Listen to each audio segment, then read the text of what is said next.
Jeff, thanks for joining me on NN1. I'm so excited to have you here with me. It's going to be super fun. Thanks for having me. I think the last time I saw you was in Jersey City, New Jersey, so this is better. I pre-pandemic, I believe, which is a whole different kind of world. Literally. Exactly. I still lived in New York for that matter. This is going to be all about your life. We have a tendency as behavioral scientists to focus on sort of the themes that bind us all together, things that are true of the every person. This is the opposite, right? There is a lot of power in the individual stories of people. And you have had a long and winding path. And I want to talk about the fun and long and winding path of how you ended up in this field, now doing what is a very prestigious and important job. But maybe at the very beginning, it would have been a squint to see how you get to this particular mountain. Happy to share my path, and maybe someone will find a spark to it. In comedy, they point out the specificity is actually what triggers the biggest laugh and the triggers enlightenment, right? Saying punchline that's and then I drove my car is not as good as then I drove my 76 Cadillac Chevy. Right. Cadillac Chevy, you know what I mean? Anyway, 100%. Happy to share. Well, and we're going to get into the details. And I want to go all the way back, man. I want to start at I like that you've done this because, maybe you were Macaulay Culkin as a child. Who knows? That could have been where you started. What was 7-year-old? I know you now as a funny friend of mine. You have a great sense of humor. You and I get along like gangbusters. What was 7-year-old Jeff like? Was that same extroversion, class clowny, jokey stuff coming out then, or not really? Yeah, it was.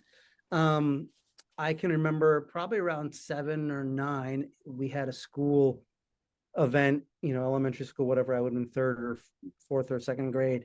And I got to be literally the clown. I got a bucket of confetti or feathers, and I ran and I threw it on the kindergartners, and that was my big hey. Sophisticated punchline there. It was, and then we all picked them up and counted them and did some math equations. We didn't. I wasn't the class clown in the sense of I always was on. I sort of have never done that. And in fact, we'll get to later my foray into the world of entertainment. I never liked the feeling of needing to always be on, but I picked my spots. And I was the youngest of 3, still am the youngest of 3. And my dad is a physicist.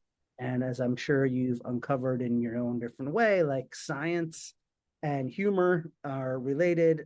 There's a great book that I once got him. I think it's called The Quark and the Jaguar, or The Jaguar and the Quark. And anyway, he was always sitting thinking, and he would have random little comments. He'd be driving me to school and be just dumb, not dad jokes, but high energy physicist.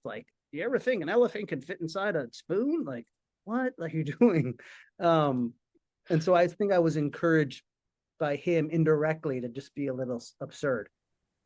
Which we can later find the through line, but that was certainly there. Youngest of 3, growing up, everyone in both my immediate family and cousins who are my closer family, very smart, very accomplished. Being smart, physicist dad, a mom who in a different generation would have been, she did study math and went to Stanford and brilliant, worked in computing. Different generation would have had an amazing career there. So the brains and the smarts were always there. And I, with a biased view, think intelligence correlates to humor or a sense of absurdity. And, the more you know, the more you realize how you don't know anything kind of view. And did that reflect in where you thought you were going? Were you looking at dad and mom and going, maybe I'm going to be a sort of math, physics? Did you have a notion of what growing up would look like for you?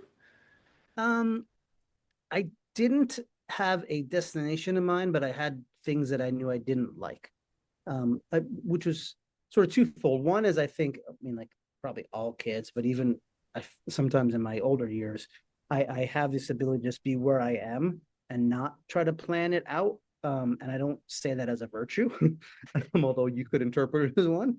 But I also feel I saw stuff through my older brother and sister and maybe some of their friends, or even my parents and aunts and uncles and some of their interactions, stories I heard about like people acting like lawyers, or like how, there was somebody was buying a home and someone was being a jerk. Like I could tell there's stuff I didn't want to be. I didn't want to be someone who seemed to be purely self-serving, and seemed to just sort of pursue small victories at the expense of relationships and developing things. It's a little vague, and I don't know that at 6 that would be how I articulated it.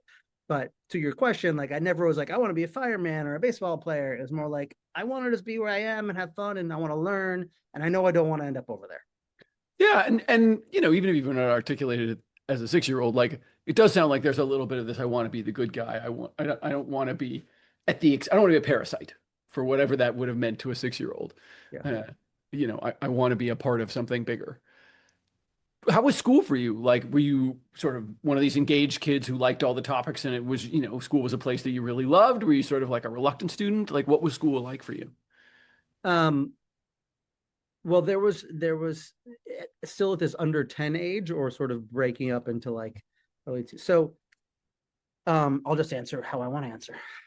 You've invited me on your podcast. That's the way I like it. I was always pretty good at school. Like for some reason, my bloodline, we learn relative, not easily, but like I like learning. I like facing something that I just don't get and figuring it out, or help, however, I like getting to the other side. So I liked school. I like the opportunity to like sort of break down things and understand them, and sometimes explain them to others. Relatively early on, like 6th or 7th grade, I would like tutor other kids in different topics. And I had like a particular strength in like math and science. Although later when I got to college and I had to do like a lab at 8 a.m. Friday morning, I abandoned all that. That make great choices for great reasons, but I make them. I like school. I think that there was, you know, so I went through 9th grade. So I grew up in Amherst, Mass. And Amherst is sort of the center of the 5 college area, although one just closed. UMass, Smith College, Amherst College, Hampshire College, and Mount Holyoke, and recently Hampshire College announced. So anyway, my dad was a professor there, and so it was a really smart, a lot of like professor kids in town, and the public schools were really good. That said, I sort of like by 9th grade, I had finished all of the high school's math offerings. I was starting to be like the idle hands are the devil's work, right? Like I was helping people. We figured out how to build a still and make moonshine, like just sort of getting into mischief and trouble to like get mischief and trouble. And so I ended up then starting in 10th grade, I went to a boarding school. And the boarding school was great. It's called Exeter Academy up in New Hampshire. Great private school. My brother and sister are both gone. My parents wanted me to consider a boarding school like in 7th grade. I was like, forget it. Like, get me something close to a normal life. But the reason why I bring this up, just like I'm getting to a point somewhere. When I got there, I loved that other people. It was an environment, at least where my circles is like being smart and studying was like accepted. I was never like called a nerd when I was younger. Like I played sports, I did football and baseball. Like I fit in well enough. But like there weren't a lot of people that were like, yeah, let's do academic stuff. And that was the case at that school. So it was right for me. But there was definitely a moment when, and the reason why I asked about pre-10 or otherwise, I don't know where it's happened, but there was a moment when I realized that I had become really stressed out about academics. And like, I don't know if again, this was because I had siblings and cousins that were ahead of me and they were going to Harvards and Princetons and being all super whatever. But I remember it was, I was walking back to my dorm and there were people throwing snowballs at an open window in the dorm. And I was like, haha, that's pretty fun. Looks like fun. And it was my open window. When I got over there, I realized that. And like, I don't know the full, but I remember there was a moment there when like, I decided I could be really pissed off, or I could think it was like kind of fun and dumb. And like, I thought it was kind of fun and dumb. And I even threw some snowballs in my own window myself. And that in my mind is when I realized how stressed out I was. Like there was a point when I have to get all A's. like I was getting good grades. But school, like I stopped. There was a moment there from the beginning of boarding school to whenever that was. I forget if it was my first or second year, when like it became a more stressful have to than just enjoying the learning. And that Mm. sort of was a nice reset, which I think I've carried through me or through my life of like, yeah, I want to do well, I want to achieve stuff, but like I also want to like get some value out of the process. And if I'm not, a VP of a or CEO, if I don't hit a partnership at this level, like who cares? Right? Am I doing something that I feel like I'm growing? Which I think is carried throughout. Like my biggest challenge is I get bored easily, and I do the equivalent of building a still to make moonshine, if I'm not stimulated. We will current employer of Jeff. He is Yeah, not. exactly. He is not. This is not the Office Space podcast. He is not stealing. I'm not literally doing that, Jamie. Not stealing a round of pennies. He's fine. Uh, I hear that. I mean, I think uh, that love of math and science, that really achievement-oriented piece, and then sort of finding that maybe that wasn't the path that you wanted to go on. Were you still, when you went off to Exeter, were you still loving the sort of math, science, teaching other people sort of version of yourself, or did this change also come with, okay, Um, I'm throwing window things through the window, and now I'm also going to change the way I approach my academics. no, I continued with like a particularly like a love of math. Like I remember there was a small cohort of us that were like outside of the regular track of math and just doing like real super cool stuff. And like when I look back on it now, I'm like, I have no idea how I did. Like I think about like all the chalkboard, like whatever I did it. Um, and I love that. But I also opened my mind to like other things. Um, like Exeter has this thing called the Harkness table, which is like you sit around an oval table for every class. Um, and so it's all discussion based. And Mhm. there was something about being in this environment. The teacher is there, but like the peers are teaching each other. And like it's very encouraged to like share your ideas and build off each other's ideas, which I can project later impacted, comedy and improv and all that. But whatever. It was great. Like the work in English class and history class, and a philosophy class, even just like building these ideas and making connections where we didn't see. I remember there was one guy, um, professor, I think his name was, or teacher, Mr. Mangan, who was notoriously hard on people. Like he was the teacher who someone would come in not having read it, and he would sort of sense they were BSing, and he go, "What did you think about the appearance of the dog?" And the person would go, "Oh, well, it symbolized, our animal instincts, but there's no dog." And he was like that kind of a jerk, but also for a point. Anyway, I remember being in his English class, and I think we were reading Ragtime, which I only remember because Ragtime just won an Tony. Um, anyway, I thought of something, and I was like, what about this? And like he actually was like, "Wow, I never thought of that. That's an interesting idea." Um, and it was those sorts of things that I like gravitate to, not the praise, although like it's nice to have acknowledged, but like here's a new thing, right? Mhm. Not, I don't want to just repeat the same crap that like crap, the same stuff, the same learnings, the same steps. Like I want to be part of finding it. I don't need the credit. It doesn't need to be me, but like I like finding the new next thing. And that was very cool. And that, like I said, that was English class. Math, science, whatever could also be there. But I think related to the snowball moment or not, that was an important pivot for me when I later sort of abandoned math, to know like that possibility for discovery and building on the shoulders of giants was possible in other realms. Well, and it does echo back all the way back. You talked earlier about like I don't want to be a lawyer. I don't want to be a sort of small battles guy, right? I want to be able to advance something, right? Winning a bunch of small battles potentially at the cost of other people is not really advancing anything. If anything, it sort of degrades our ability to advance, or at least keeps us in the same place.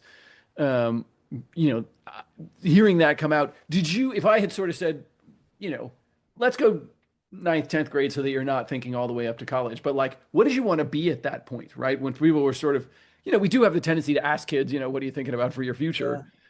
I know you're a very now focused person. Like, how did you answer those questions or navigate those questions at the time? Um, that itself is a good question. And I don't, I don't know the answer. We've got to do some hypnosis therapy to really access it. I think, as best I can look back on it now, it was wanting to like maybe I'd say be in like an academic professor type world. I don't know that I have to put those words on it, but like I love just talking about cool ideas with other smart people. Now, is that what academics and professors do? Separate question. But my perception at that age of that world, I think, was probably something along those lines. I don't know if I ever articulated to someone, "Hey, I want to be a professor," but I think that was my mind was like, I like being in this academic setting. I like talking about ideas and having particularly being surrounded by people smarter than me. Like that is Mm. like, I that is a real thing I really need is being I don't like being the smartest in the room. I like learning from people around me. And so at some point, you get into 11th or 12th grade and you're going to have to go off to college and you got to start thinking about applying places and things and things. How did you choose school? How did you choose what to major in? Like, tell me a little bit about the journey into college. Um, so I acknowledge that I come from privilege, not great wealth privilege, but privilege to be at go to Exeter. Privilege that my brother and sister went to Princeton and that my cousins went to Harvard. And like I was in a place where like that level of next step was not exceptional, it was expected or Hmm. relatively so. Um, so it wasn't quite like I met a guy once who was went to Exeter Academy like in the 50s or something like that. And he told me how when he went to his college counselor's office, um, his college counselor's like, "Where would you like to go to school?" And he goes, "I'd like to go to like Harvard or Yale." And this college counselor said, "Young man, you have to decide. You are in the top 75% of this class. You will get in wherever you want." Like it was like, it wasn't that level of like elitism and all that, but nonetheless. Anyway, that's my caveat to like in my mind, I wanted to go someplace where there was academic excellence, but it was also like social and fun and like there were a lot of broad opportunities. Like I wasn't I didn't, even though I was a math guy, I didn't want to go someplace like like MIT. Tech or MIT that might Yeah. just math. I wanted to go to someplace where there was other stuff going on. Mhm. Um, and I sort of didn't overthink it. I don't at the time I didn't necessarily recognize that privilege, but I applied to Princeton early and I got in. And I'd also applied to other schools from, like Tufts and Stanford and wherever else. And I actually pulled my application because I knew I was going to go save the spot for somebody else. Um, and I went and I played. I went there and I played sport. I played a sport called lightweight football, which was regular football, but 2 days before every game, you had to weigh in at under 160 pounds. So like I mean, people can't tell I've got my dad bod here, but like I'm a 5'8", 5'9", sort of regular stumpy dude, but I was a 4-time all league defensive tackle in this 5-team league, and it was a short game anyway. So like I played my sports. I did a few like odd theater things there, and I studied. As I mentioned, I was in the era where unfortunately it doesn't exist as widely where like you go into college, you don't declare a major, at least I didn't until like sophomore year. And so I played around. I took some engineering classes. I was like, this actually doesn't work for me. And then I got into And um say a little before we move off that, say a little bit like you tried engineering and what about it sort of went, oh man, this is not it. um there was a I'm trying to think how to articulate it. The level of like I remember it was in a statistics class and like the level of precision and focus and obsession sort of took it beyond like, oh, this is fun, interesting stuff to something else, something I sort of wasn't willing to do. Again, operating on the privilege that a lot of people, if someone said, "Hey, work hard and get a Princeton degree," and it's like, what a great thing, right? Nonetheless, I was like, I don't like it. Well, Um, but I think, Princeton has more than one department for a reason, right? yeah, Not everybody, and I like the way that you describe precision here, right? We often talk about hard sciences versus soft sciences, and I think there's much more of a continuum here about how basically right. how deterministic is the science. And you've gravitated towards a science that's a little less deterministic, right? Even as much as we Yeah. try and make generalized claims about human behavior, because that's what's useful to us, none of us, it's not determined. No one is saying, and Jeff will always do this. Everyone will always do Right, exactly this exactly. thing in this, like we acknowledge there's It's not clean. it's not clean. There's a world of factors that, including internal factors that we don't have access to. We can get into the grand behavioral science debate of whether it's really deterministic or not if we knew all of the variables everywhere all the time, right? But it's at least, it's even at least complex enough that it seems non-deterministic in applied feeling. And so you kind of engineering was a little too like, this is feeling a Yeah. little bit too mechanistic. Yeah. I like, as unsatisfying as gray areas can be, I like playing in the gray areas.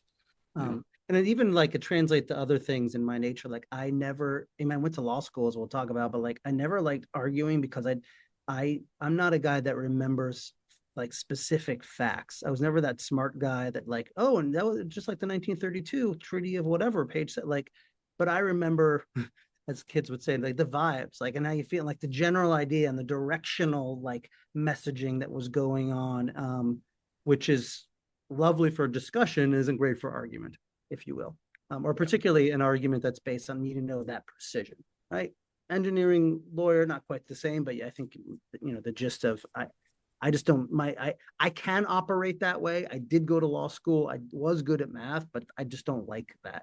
I'd rather Yeah. get, again, in the end, it fits, I think, behavioral science. And so you tried engineering, went, ugh, this is not it. Where did you go from there? Um, so in the end, I got a double major with a minor. I ended up majoring in politics and economics. There's a political economy program with a certificate in Russian studies.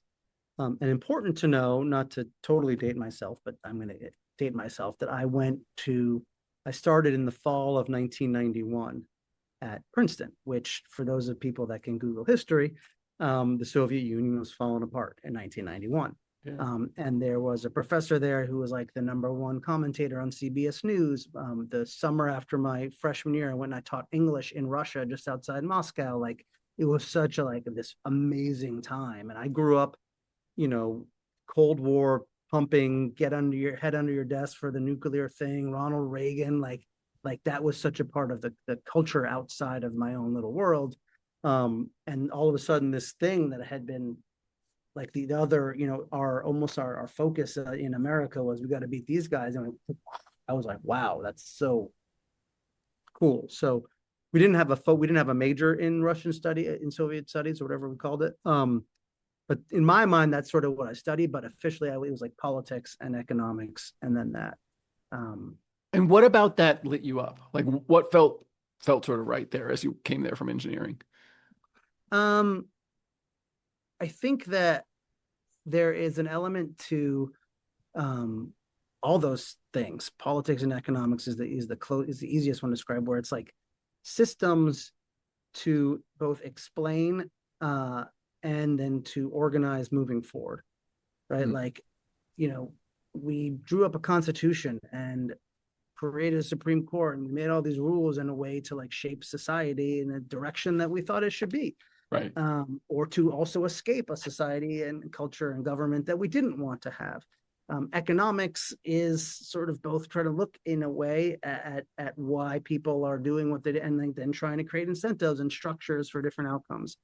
Um, and the Soviet Union in particular was, I think, a fascinating couple of ways. Is one is here was something that was held up as this is the other way of thinking, right? There's Right. Western market capitalism, democracy, and here's the other way of thinking, which I had never sort of vilified as like pure evil, but it like that was, and so I But it was like, was the other. I mean, yeah, certainly for those of you alive at the time, right? right, I had hair once, right? It was the sort of like not in a sort of China, Japan sort of way in which we think of sort of like the Orientalist other, yeah.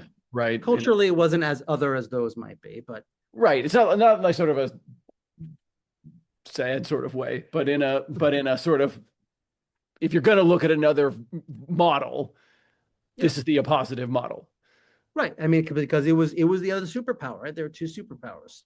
Um, So that was an interesting juxtaposition. And then like within that, there were a couple things that struck out, particularly when I went there for a summer. Is one, seeing and realizing how what they had created for themselves was like largely a myth built upon certain high level, showy, extravagant, like they, Stalin, I don't want to get too in the weeds, but like Stalin's whole plan, he had these 5-year plans essentially to jumpstart an agrarian economy into the superpower. And some of it was like, let's have nuclear weapons.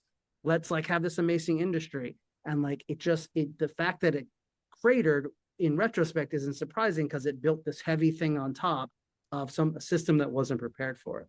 Right. And so it sort of exposed to me in very stark detail, like how not to be like things aren't always what they seem, or, our image that is projected of a society or ourselves isn't always actually valid there. And, even as a teenager and in college, like I still a little idealism, like our leaders tell the truth and this is what things are. So it exposed that world to me. And then I think one of the things that I sort of really stuck with it, what was fascinating, was like, oh, here's a thing, like what happens next? Like, well, like there are these people here, right? They're just like you and I. They want their kids to be better than them. They want they want to live, all this stuff. They want like music. They like to drink. They like to have. I went to a wedding there. Like people, regular people, like what do they do now? Like how does this thing move forward? And when I was there in the summer, even that short period of time, the inflation was, I think a bushel of bananas. I forget the exact numbers, but something along the lines. If it cost 5 rubles when I got there, and 6 weeks later when I left, it was 50 rubles. And it was just like, how do you survive this? And then B, as a culture, like what comes next and who dictates? And like, it was just such a fascinating, like raw thing. It wasn't like a small little country being overthrown by continuous revolutions, not to diminish that experience for those people, but it was the superpower. And all of a sudden, poof, okay, what happens now? And so I found and really at a moment of wasn't clear. Right. Yeah. I mean, now in retrospect, we can certainly see what has happened, but it isn't even clear that what has happened was the only option, right? It feels like some very small, if someone different had come to power or if we had supported different, like, it feels like relatively minor changes might have turned it into more of a Japan-like thing than sort of a, oligarchic despotism. I mean, it was, there were so many threads to pull on. One, two sort of interesting side notes. One is that my father at the time, I mentioned he's a physicist, a high energy physics, and he would consult over the years with the Department of Energy and with like Los Alamos. He wasn't there when they built the bomb, like sort of that continuous work. Anyway, he was part of a crew of people that at some point, I can't remember the years, it wasn't 91, but it was in the 90s somewhere, went over to the Soviet Union, and they were helping their remaining scientists figure out what they were going to do with their nuclear weapons. Right, like in all these facilities, and trying to like recognize, like, can't just have them taken by rogue, like and he was part of one level of that effort. And the other thing is my senior thesis was about the democratization of the Russian media, which now again reflects my delusional idealism, because I was like, let's look at Western media as an example of a democratic media. Which I had my criticisms in there, but it was a 21-year-old's criticisms of the media. And I'm like, is Russia getting close to this? Little did I know we would go close to them, but whatever. It was, again, it's like the system, all that stuff moving, especially all at once. It was fascinating to me. And then you were going to graduate and study that? You were going to graduate and go participate that, join the State Department and go like, again, I'm not a planner. So my thinking was, as sort of senior year ticked around, between my junior and senior year, I worked at USAID, RIP, in Washington D.C. in like their related to Soviet Union, Eastern Europe realm. I can't remember the exact work I did. I'm sure it's back here somewhere. So I was like, oh, this is interesting. I didn't love government work, but whatever, it was interesting. I was like, I'm trying to figure it out. And then I decided, or it was decided for me, we'll have to look back, to apply to law school, because I was like, well, like, but I applied to law school to be Thurgood Marshall or Thomas Jefferson or help write, the Constitution for Belarus or like all this other stuff. It was more of still like this theory. It wasn't to be a lawyer. Right. And I didn't really, again, youngest of three, everybody else goes to college and then some big job or a grad degree. It just like sort of felt like the thing to do. Like I lived my life to this point, and here's another big pivot, not quite bigger than the snowballs, of like just keep going, and doors will open. Mm-hmm. And then there was a summer. It was a summer that Jerry Garcia died. I remember because we drove across country. Then I came back. Then I flew to San Francisco. I believe it was August 4th, something like that. And it was the day Jerry Garcia died, and all my friends moved to San Francisco to go there. At the time, it was crazy. Anyway, there was something which maybe if I ever so injured I can't actually move out of bed, I'll write a book about this. But I didn't get into. I only applied to like 4 law schools, like big names. Then I got into the University of Virginia, which is a really good law school, on whatever, it was like a Thursday or something. Probably Thursday, August 3rd, whatever it was.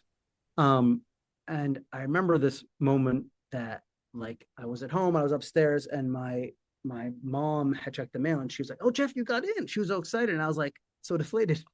And I'll put aside mother issues for a second and just say, so, and this is a great example of, I don't know, decision making somehow. So I was like, okay, maybe I can defer for a year and figure this out, right? Which you can defer these types of things. So I went through, I called them, we did this whole thing, and they said, okay, you can defer, send in this form. And then the next day I was flying to San Francisco, and like as I'm like getting ready to get to the airport and move there for the year at least, they're like, actually, you cannot defer. People off the waiting list can't defer. Whatever. But we'll give you the weekend to decide. And I was like, all right, I'm getting on a plane now. And like that weekend, there was a lot of stuff. I won't reveal like all the details, but like, I went and stayed on my buddy's couch, and I was in San Francisco, and I was like, where did the do? So there's a after dark movie here with, Yeah, it women and wasn't like drugs, and it wasn't Jerry really, no, Garcia dies, and it's the end of days, and then he goes back it to law. wasn't like a decision made on mushrooms or anything like that. What it was is it was the first time in my life I had to make a decision. Mm-hmm. Like like what's your major? Where are you going to go to college? Especially given, again, I keep circling back to the word privilege. Maybe it's not the right word, but like these are relatively minor choices. Like I was on a path to some sort of comfort or whatever, somebody's definition of success. But all of a sudden, stay on couches, be in San Francisco, find a job doing who knows what, or go to law school where you're supposed to go, and like you're not really sure you want it, and you don't have a lot of information. And my parents, very much like to their credit, although not delivered in a great way, were like, "This is your decision, right? Like we've guided you, but." And I'm sure in the back of their mind, they're like, "He's going to go to law school, make us proud." But it was again, like what the input was. And my friends, again, they were my smart, creative friends from college, and a couple. So like they were supportive, and they asked questions, and they and in the end, I decided to go to law school. And I had like literally landed. I had a weekend. My girlfriend at the time, she had moved to Seattle. She'd come down for the weekend, and it was chaotic. I wish I could remember all the reasons why I did that. I was probably a little bit scared of what the world would be like if I didn't do the next thing I was supposed to do. So I went about a year and a half in. I then took time off. Basically, like for those who know, at law school, particularly like the top law schools, and at the time, the fall of your second year, the big law firms come and they recruit you for your summer internship after your second year, which, unless you're a real F up, like becomes your job. And I had worked the first summer in the San Francisco district attorney's office doing some cool work, and like trying to get into public interest stuff, but it was hard anyway. And I saw this world, and I was basically offered a job at like 22 or 23, however old. They're like, here's your whole life. Like, here's continuing this track. And now I say, to my credit, I was like, I need to stop. I need to stop and think about this. And I took some semester off and I just went to San Francisco and I ended up finishing law school because I like to finish what I start. And, but like that, from that August 4th through the end of my first semester, second year, or whatever extent, it was like the first time I had to make decisions about my life. Yeah. And I think about that too much lately as a parent, in that we'll talk in a minute about like what's happened since then, how I got here. But like most of my career and most of my, almost all my like real adult life has been generally not doing what I'm supposed to do, but doing where I feel like the things that like ignite me. And I think that there's something there, but it was built upon this always doing what you're supposed to do. Right? Like, oh no, he has a joint degree in politics and economics instead of just finance. Like, that's not really taking a risk. So it's like, as a parent, and maybe you feel sometimes I'm like, how much do I push the kid to do what I think he's supposed to do? And how much do I let him do what he like wants to do, especially when I have that sort of two parts of my life. And so you have this sort of ATV or train moment, right? Where you're like, there are tracks, I can keep going. Maybe I can choose between the tracks, but it's definitely there are tracks. Yep. Or, we're getting off this train, we're grabbing a four-wheeler and we're driving off into the desert and I'm making my own choices. And so the first time you sort of choose the track version, right? You look at the ATV and you say, nope. You spend a weekend with the ATV in San Francisco and then you go back to Virginia. And then a year and a half again, you made a different choice. What do you think changed in that year and a half that made you go, oh man, I got to get off this fucking train? I think it was seeing, if you will, what the train track was, and really like, particularly working in a big law firm over a summer. I had worked in a big law firm when I went back second and third year in Boston. It was the intellectual law firm. It was a law firm that did public interest work, but I don't want to say load of hooey, but like they were still a big law firm with a lot of hours, a lot of stressed out people, a lot of guys that like, I just saw myself at 35, like divorced and alcoholic. Yeah. And I remember I had a mentor there who we all got mentors, but like he was really, like, we sort of really vibed, and he called to offer me the full-time job that like I got because I wasn't a total F up. And he goes, bad news. We're offering you a job. Because he sort of got that, like, I mean, like, should he have done whatever? But like, I respect that because he wasn't going to BS around. And I remember when I turned it down, I spoke with my brother, who is a lifelong corporate lawyer guy. I'm like, this isn't a judgment of you. This isn't a judgment of lawyers. Like, there are people that love this, and that's awesome. I don't love it. I don't love that the track of it. And I think so is the exposure to seeing what the real world of the track was, and also seeing this culture of like, first year you got to do this, and second year you got to do this, and if you're lucky, seventh year you make partner, and then you go up to junior, and then and it was like nonstop, like ringing bells and achieving and like building a resume. And I was like, can I just live like a life? Well, and particularly with law firms, within it's not just at work, right? You can drive a Saab or a BMW, and you can wear a blue suit or a black suit, and you have choices, but the choices are within this very narrow, the firm.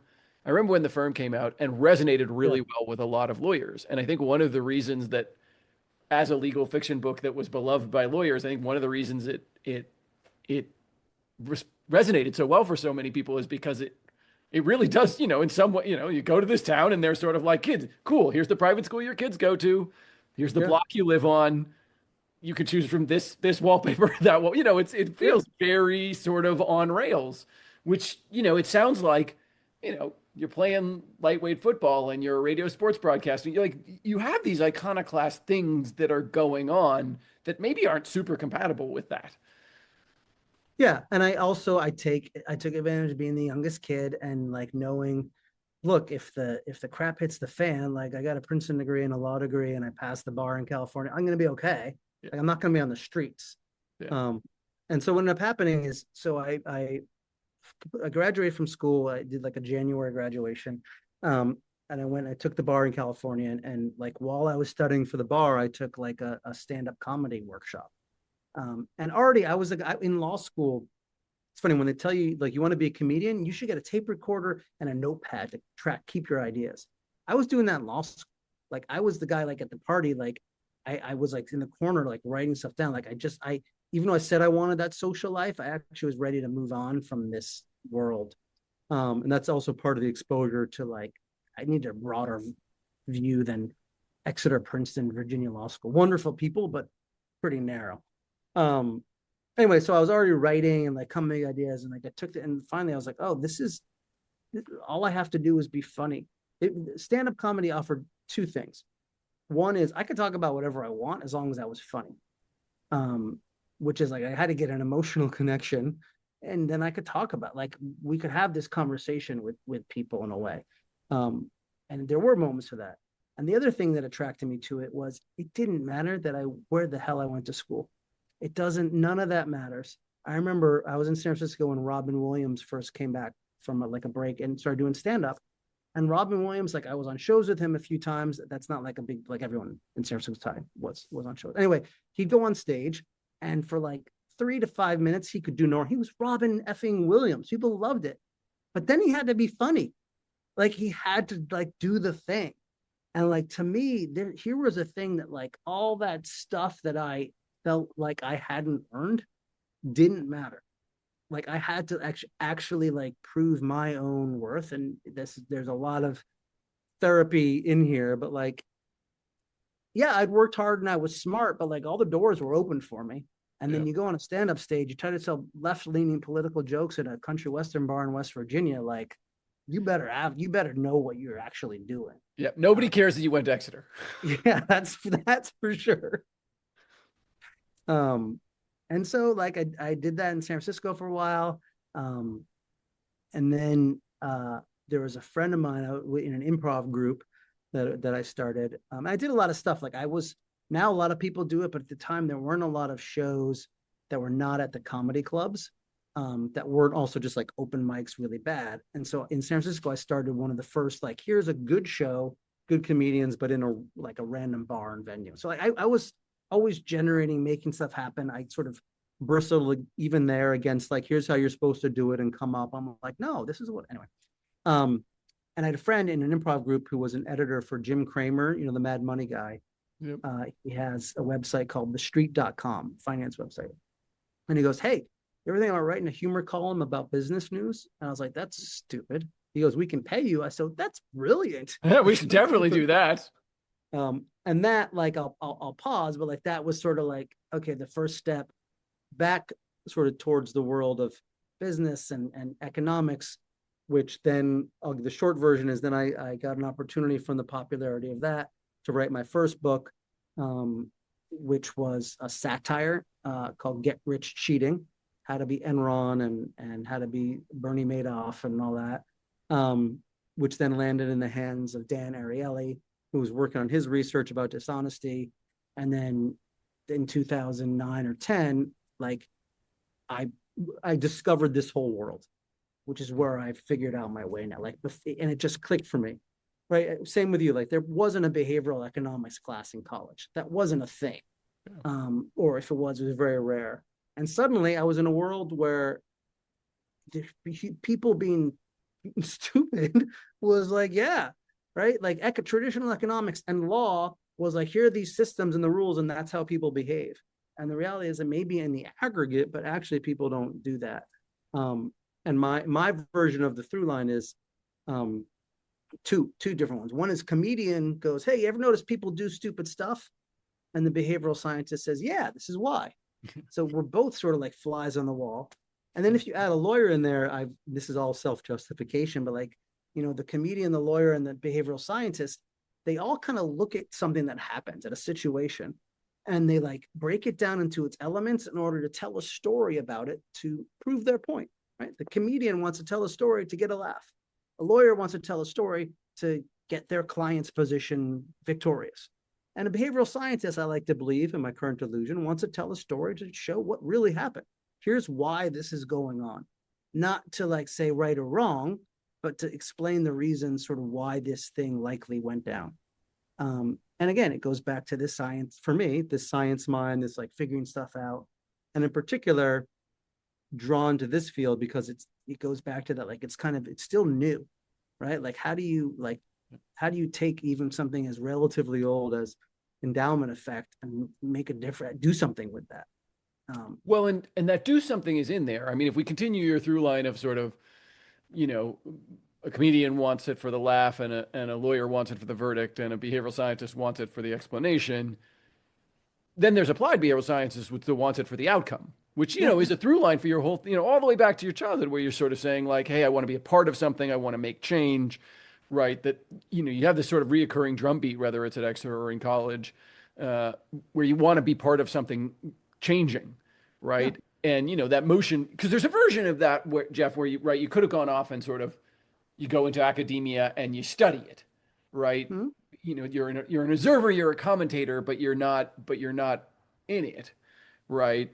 And there's a version of you that is back at Princeton as a professor running a lab. Like, there's some alt universe out there where that's a possibility.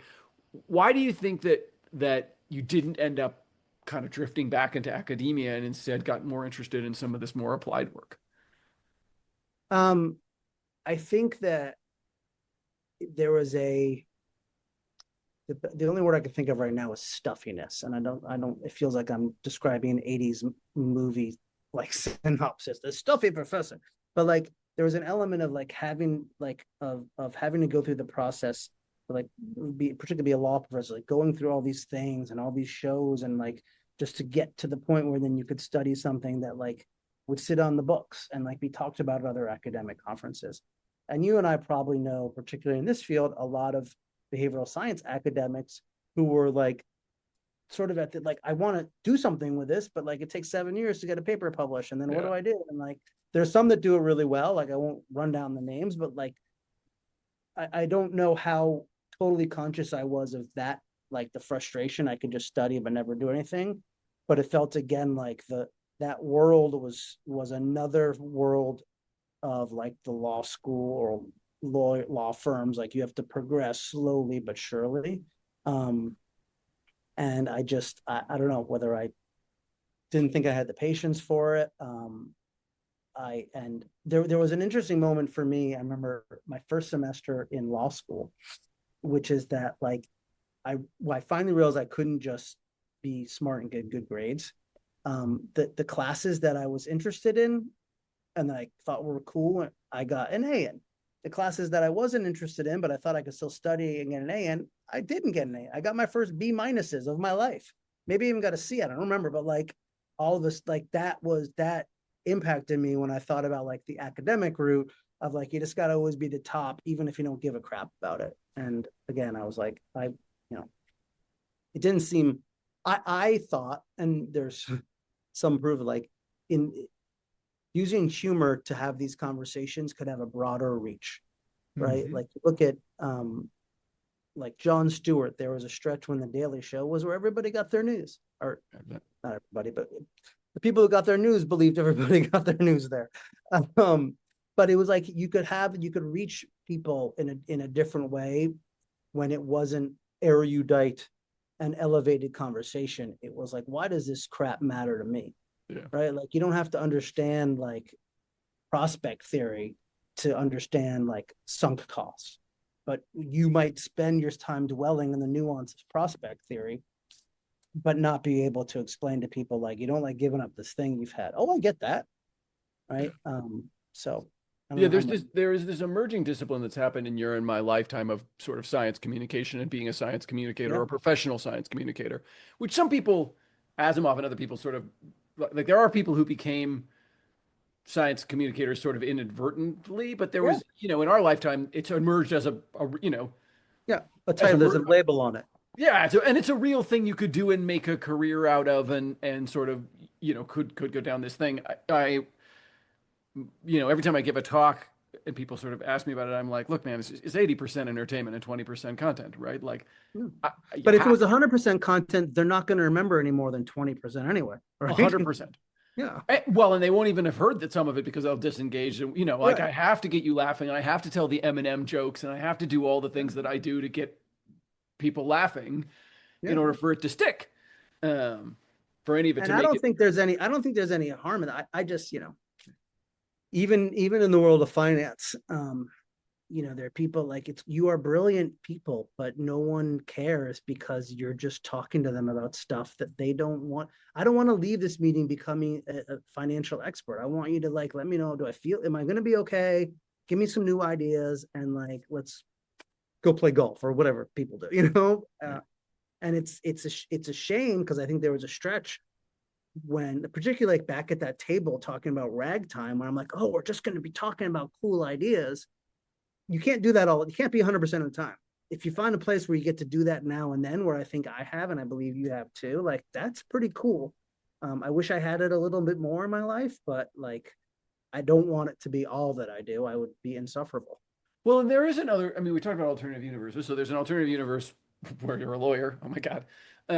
Like there's a corporate lawyer version. Yeah, 100%. There's a corporate lawyer version of this. There's apparently a like Russian, ambassador to Russia version of this, but there's a lawyer version of this. There's an academia version, but there's also sort of I mean, I want to talk about a little bit about your current gig and you were kind of on this more science communicator, entertainer only track, and that's still a part of your life, but you did decide to take this somewhat more corporate role. Tell me a little bit about sort of like how that felt and how it went down. And this is a rare, I try not to be in these podcasts. I try to just be help you tell a story, but I don't even know if you know this, but this is the job that Jeff beat me out for, people. So in the middle of the pandemic, I got a very strange call from somebody who I was like, why the fuck are you calling me? Like, of all the people to talk to, and Jeff and I have somewhat different backgrounds. I went to Swarthmore. We're both liberal, general people, but my hair is falling on the back. So yeah, like, I might be a little slightly more, I don't know, publicly rebellious. I don't know what the right version is, but I was very shocked when they were calling me. So much so that I gave them a list of other people's names. I was like, I will continue down this interview path, but I think you should talk to other people. And then they called me and they were very hot to treat. They're like, can you fly over? I'm like, it's the middle of the pandemic. I'm not coming over. They called and then they were like, they were like hot. All of a sudden they went really cold. And they're like, we met this guy. And I was like, you want to say his name? And I was like, it's not a big field. I can give you my opinion. I've been very honest with you up to this point. Do you want to tell me his name? And they're like, no. And then when you got it, I was like, absolutely. That's the guy. Makes perfect sense. Do that guy. And so how did you? I did not know that. So thank you for sharing that. Oh, yeah. I'm sorry. I don't know. I mean, you could be better off. You probably are. What you do, I think, fits you well. But I think what I do fits me well. But I'm interested because there's ways in which this job might not have been a natural fit for at least the trajectory you were on. Yeah. So I'm curious, like, how did you evaluate and how did tell me a little bit about the story of sort of how you made this decision, because it is it's not maybe a train ATV decision. Maybe it's an ATV in the desert versus an ATV. And you're like, you moved back towards civilization. What was that like? I'm wearing a collared shirt, like you pointed out before we hit record. Like, yeah. So keep me on there, but I think there's a little before that decision, framing or background that needs to be established, sort of out of trying to be a stand-up, have my own daily show thing. There were a couple of things that happened. One is that I never wanted to be famous. Like, to me in show business, fame was at best, like, it would provide me a platform to do what I wanted to do. Right. But itself wasn't a goal. And show business is a place where like there are people that's what they want and they're nonstop about it. And I just didn't, that wasn't a motivator for me. And the thing I've heard said about fame, and I'm going to put it in behavioral science firms, is if it's not a promoting pressure, it's an inhibiting pressure. Right. Mm-hmm. Meaning, unless you really want that, there are a whole bunch of things that come with it that are fairly undesirable. Yeah. And so unless you specifically are interested in that thing, probably it doesn't go well. And because that was still part of what it changed. I didn't like who I was becoming by the end of this stretch. I didn't like that I had to be self-promoting all the time. Now there's skills from that I've taken. I didn't like that it wasn't, with some exceptions, it's generally not a supportive environment. Like, you make your core group of people and they help each other out. Like Amy Schumer is a great example of a comedian who brought her people with her, like Rachel Feinstein, Mark Norman. There's a whole list of comedians in there that and some people do that, and that's great. but in general, like it's kill or be killed. And I didn't like that. It wasn't collaborative. I mean, I had my collaborators, but nonetheless, so there were parts of it I didn't like. I didn't pursue want the fame. I was a good comedian. I had moments of like I had things that popped up. I had a regular TV thing, all this. But it's feast or famine, and like I started getting older, and family started looming in the distance. And like the tangential benefits that I got of like, oh, I'm on the road and it's cool and it's fun, like just sort of stopped mattering as much to me, as happens when you age. So there was a little bit of getting out of it. And then when it really started happening, sort of with the street.com column, and then the first book, and then really with dance, it was like, there are transferable skills here. Yeah. Like I can have that impact using humor. I don't have to be a comedian. Sometimes I say it's easier to be the funniest smart guy than the smartest funny guy. Whatever you probably have thought, or have a similar framing. I just like I stopped like banging my head against the closed door and started looking around to the windows that were kind of open, right? And I did put in place a decision-making process. I'll give credit to a place here in New York called the Actors Lab. It's through Actors Equity. They offer these courses, and some ones, but like transitioning out of a performer's life.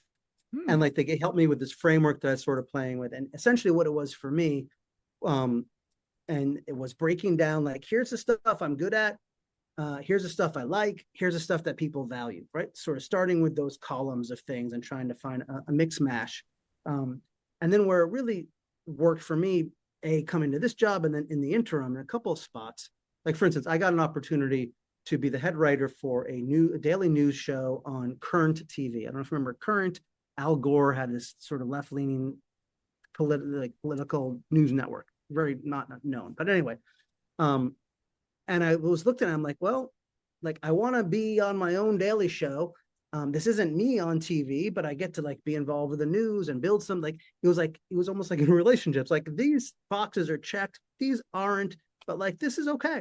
Like, this is at least getting what I want, and it's not being a lawyer, right? So like I found that framework of like trying to break things down again into elements and seeing which parts of them were working when I faced these decisions, and which parts I could sort of live without, as much as I could predict what it would be. To fast forward to this position, so Dan and I wrote Dollars and Cents about financial decision making, which, by the way, I wanted to call Psychology of Money. They're like, no, let's get creative. And now Morgan Housel, wrote 10 million copies. Now his is better written, and like he has a bet, but like nonetheless, sometimes I'm like, if we just change the name. I am the Start at the End was originally, at least my title was something like The Handbook of Applied Behavioral Science or some shit like that. And they're like, you absolutely cannot call the book that, right? Like, which I agree. Like, I agree when they said don't call it psychology. You're right, that is boring. But now, anyway. But yeah, but someone could make it interesting. But you know what? You had to go into space so that he could walk on the moon, man. Fair, thank you.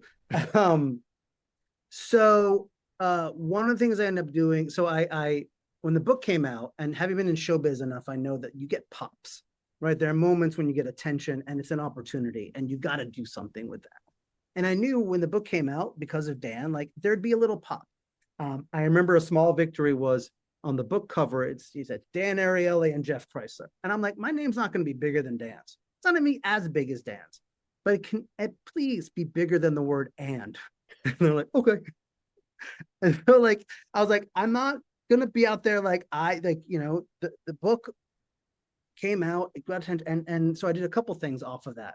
And this was a well-timed thing, right? Again, people weren't really talking about it. And Dan already has a great storytelling approach and like already connects. And so I started doing corporate speaking about the topic, like doing keynotes, because I can be entertaining, again, the funniest smart guy. And there was a substance to it. And I love that I was actually doing something helping people, or I believed helping, not just promote it, not just look at me. I like the look at me part. I like the praise. I like the applause. I like it, but there was in addition, there was something useful to it.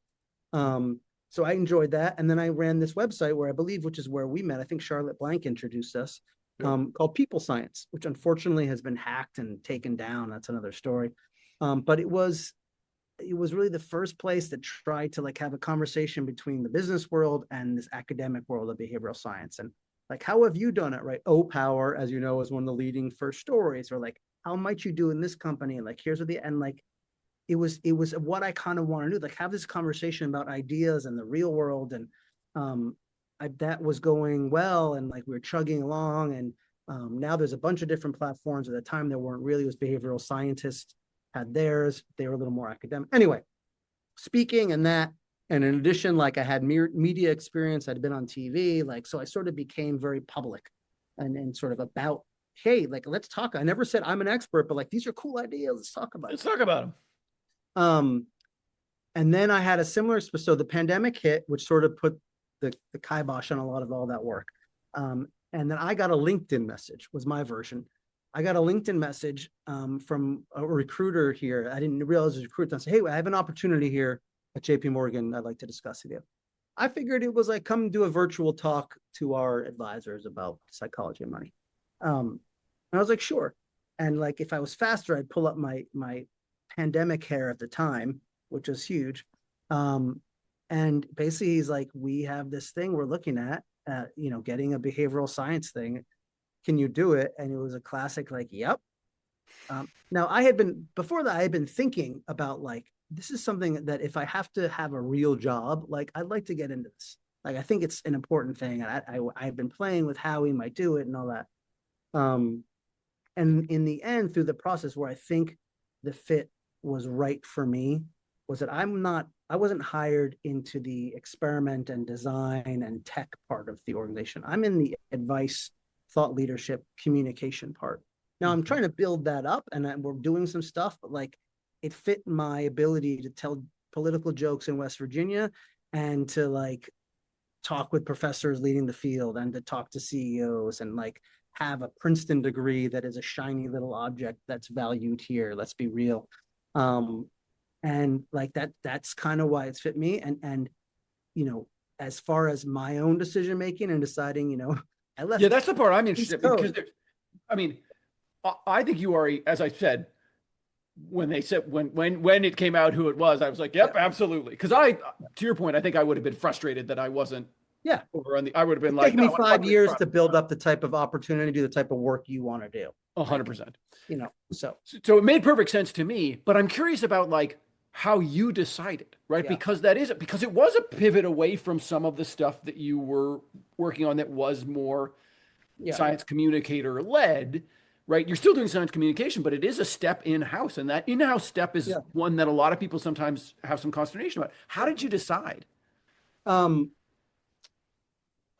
thought about it quite a bit, in part because like early in my career, it was like, I'm running away from the world of wearing a suit in a tall building in New York City. Right. Like I could have done that. It would have been a law firm, not here, but like, and so I was like, and like, I just like have this like finance and all this.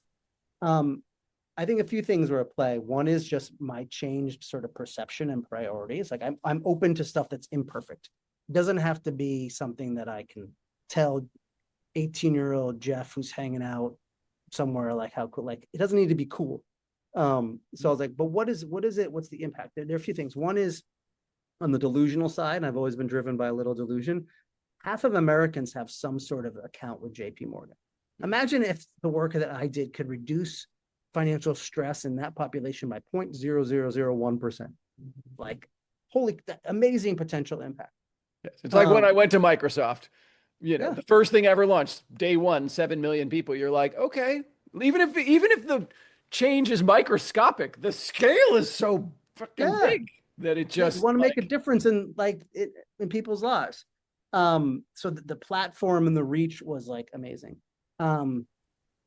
I could tell that two things in the interview process, as I had my radar up, is I wasn't going to, at least initially, have to fight to get people to listen to me. There was an interest in it. Like, I don't know but like there was a guy here before who's like a psychology PhD, wealth planner. He planted some ideas, and like, so they were sort of curious about it. And I knew that like I wasn't gonna have to day one fight. Like there's been fights you have to do along the way. But like I said with that, like I don't want to just fight. Like just let me do it. The other thing is there was a moment when I always hesitate when I talk to younger people in this field or like asking for career advice. I hate to do it because like my path was just a lot of it timing and right fit stuff you can't replicate. But the one thing that I often talk about is how in like my second or third interview, I said to the two guys that were like leading the hiring, I said, listen, of course I want to hear what you guys do and like what your needs are and like how everything works. But if I had to start tomorrow, this is what I would build. 1, 2, 3. And I could see the light go on in their eyes. They're like, oh, like he's going to make it, like, we don't have to figure this out. Like he's going to take the lead here. And so I often tell the younger people, like, respectfully, if like people hiring behavioral scientists for the most part don't know what behavioral science is, Right. right? Unless you're in one of the 5 organizations that does. So I saw that was good. That like, and essentially I saw like I wasn't going to like have to just BS the whole time. That there was an opportunity. And then really what it sort of came down to related to all that is that they were hiring me to be me. They weren't hiring me to be a banker. Like I'm not a banker here. Like I wear a collar shirt. I don't walk around like in tie dyes and like hippie. Like I don't flaunt that I'm kind of different, but like I'm Jeff here. I'm not banker number 307. And like that is, I think, what I always sort of pushed back against as a younger person was that the environment and the culture would shape me into a person that I didn't want to be. And by the time this opportunity came along, I knew who I was and I knew like what I wanted to do and what would matter to me. And part of that was also knowing like if tomorrow or after we hang up, someone walks in here and says, sorry, you're fired. Okay. Like I'll be okay. Like I don't need to keep achieving the rungs of everyone else's success. And so like those were the not having to fight and the be me and like those other things were the inner this feeling, the intrinsic motivation, if you will. Mm-hmm. And they also offered me a nice salary, right? And I got 2 kids. Would I have taken just the salary to support my 2 kids if it looked like it was a crap show? I'll be honest and say, I don't know. I don't think I instantly would have said no like I would have when I was younger but I wouldn't be here still. And it was a relatively easy decision once all those things crystallized for me. It's not perfect, but like I still get to entertain, right? I go do events and I write. I still get to educate internal and external. I get to do some experimentation. Like I'm around smart people. I'm around people who like actually care. Like where I sit in particular, we're not just pushing product and working on commission or selling used cars and cigarettes. Like it's wealth planning. It's wealth strategy. It's helping people pursue what they want. And so like, it's a place where I can feel pretty good about it. Is it 100% what 20-year-old Jeff wanted? No. Is it a higher percent than I think most people get to? I like to believe it is. So. And it's definitely a higher percent than being a corporate lawyer. 100% it's higher percent than that. Listen, I luck and privilege and like earned it and what it works for me and we do some interesting stuff. It's really interesting though, as you probably experienced maybe at Microsoft or elsewhere, like going from being your own business to being inside a giant corporation. There's good and bad. It's like the reach and the stuff when we get it through is really great. But like sometimes I'm like, why is this taking 9 months? Yeah, I think that frustrated me at Microsoft, but then as an older person, thank God, right? Like I wouldn't want big institutions that I would prefer that big institutions that affect a lot of people don't make giant left and right turns Right. that throw Right. people overboard. I mean, I think our country is a great example of that right at the moment politically, right? Where, Yeah. the best years in America have been the ones where we steered slightly left and slightly right rather than we're going to spin the wheel this way, then we're going to spin the wheel that way, right? Yeah. And, which, tends to have a Not great. lot of people go overboard when you do that. And so that is tough. I mean, you have stuck it out. I mean, you've been there 5.5 years. You're coming on almost 6. Yeah. Did you think you would make it this long? it's hard for me to tell how much it was like me joking and like giving myself comfort. Like I never really had a job. The longest full-time job I had before this was writing for this TV show I mentioned, and that was like 2 years. I mean, it's not that I haven't been working. In fact, some way that we're working harder than others, but I have been saying, since I'm still learning, I'm on every time it's learning something new. And there is still good work that's happening. I think going in, I didn't know. I certainly didn't picture myself, this is it forever. But I was like, I'm really lucky. This is a big next step. And I don't know how long it'll run. This is how I thought back then. And it's still chugging along. I still am learning. I still think it's doing interesting work. I think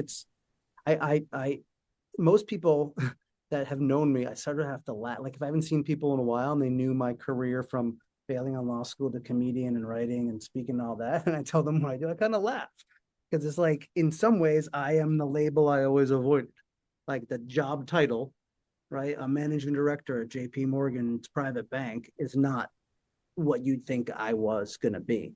But I try not to look at the label and look at what I do and the impact I delude myself into thinking I have. Well, then what's better than a job title that's also a punchline? Yeah, exactly.